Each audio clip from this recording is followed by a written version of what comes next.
వాస్తవాలు లైవ్ టీవీకి స్వాగతం.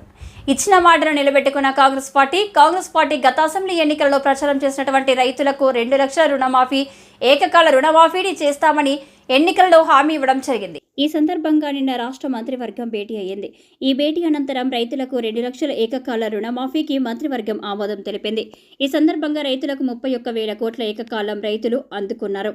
ఈ సందర్భంగా మక్తల్ నియోజకవర్గం ఆత్మకూరు మున్సిపల్ కేంద్రంలో మక్తల్ యువజన కాంగ్రెస్ అధ్యక్షులు గాంధీ చౌరస్తాలో తులసిరాజు యాదవ్ ఆధ్వర్యంలో తెలంగాణ రాష్ట్ర ముఖ్యమంత్రి రేవంత్ రెడ్డి చిత్రపటానికి, మక్తల్ ఎమ్మెల్యే వాకిటి శ్రీహరి చిత్రపటానికి కాంగ్రెస్ నాయకులు రైతులతో కలిసి పాలాభిషేకం నిర్వహించి అనంతరం రైతులతో సంబరాలు జరుపుకున్నారు. ఈ సందర్భంగా తులసిరాజు యాదవ్ మాట్లాడుతూ రైతులకు మేలు చేసే పార్టీ ఏదైనా ఉంది అంటే అది కాంగ్రెస్ పార్టీ అని ధీమా వ్యక్తం చేశారు. ఈ కార్యక్రమంలో మక్తల్ యువజన కాంగ్రెస్ అధ్యక్షుడు తులసిరాజు యాదవ్, కాంగ్రెస్ నాయకులు single window director Ramulu, Rajasekhar Reddy, Ashok, Abdul, Ramesh Yadav, STD Srinivasulu, Manivardhan Reddy, Mallesh Yadav, MD Anwar, Kaja, Tirumala Raghu, Prakash, Congress కార్యకర్తలు, మండల పార్టీ నాయకులు, రైతులు పెద్ద ఎత్తున పాల్గొని కార్యక్రమాన్ని విజయవంతం చేయడం జరిగింది.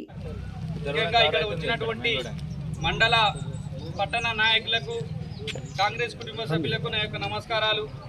నిన్న మంత్రివర్గ సమావేశం ఏదైతే 2 లక్షల రుణమాఫీ పైన తీసుకున్న నిర్ణయానికి ఈరోజు ఆత్మకూరు పట్టణ మండల అదేవిధంగా యూత్ కాంగ్రెస్ పక్షాన ముఖ్యమంత్రి రేవంత్ రెడ్డి గారికి, మల్లు భట్టు విక్రమార్క గారికి, మానస్ దేరన్న గారికి, ప్రతి ఒక్క కాంగ్రెస్ మంత్రి, కేబినెట్ మంత్రులు ప్రతి ఒక్కరికి మా యొక్క ఉదయపూర్వక నమస్కారాలు తెలియజేసుకుంటూ అందరం రైతుల పక్షాన ధన్యవాదాలు తెలుపుతూనే ఉన్నాం. ఈరోజు తెలంగాణలో ఏదైతే రైతు పక్షాన 2 లక్షల రుణమాఫీ అనేది చరిత్రాత్మకం. ఇట్లాంటి నిర్ణయాలు రైతులకు ఏదన్నా మేలు చేయాలంటే అది కాంగ్రెస్ పార్టీతోటే సాధ్యమవుతుంది. కనుక రాబోయే రోజుల్లో కాంగ్రెస్ పార్టీ రైతుల సంక్షేమానికి పెద్దపీట వేస్తుంది. కాంగ్రెస్ పార్టీ అంటేనే పేదల పార్టీ, బడుగు బలహీన వర్గాల పార్టీ. కనుక కాంగ్రెస్ ఈ నిర్ణయానికి రైతులు పెద్ద ఎత్తున సమరం చేసుకుంటూ ఈరోజు ఆత్మకూరు పట్టణంలో నిర్వహించినటువంటి ఈ ప్రెస్ మీట్ కు పెద్ద ఎత్తున రైతులు హాజరై వాళ్ళ యొక్క ఆనందం వ్యక్తం చేస్తూ కాంగ్రెస్ పార్టీ ఈ 2 లక్షల రుణమాఫీ 12/12/2018 నుంచి 9/12/2023 వరకు రైతు రుణమాఫీ జరుగుతూ ఉంది.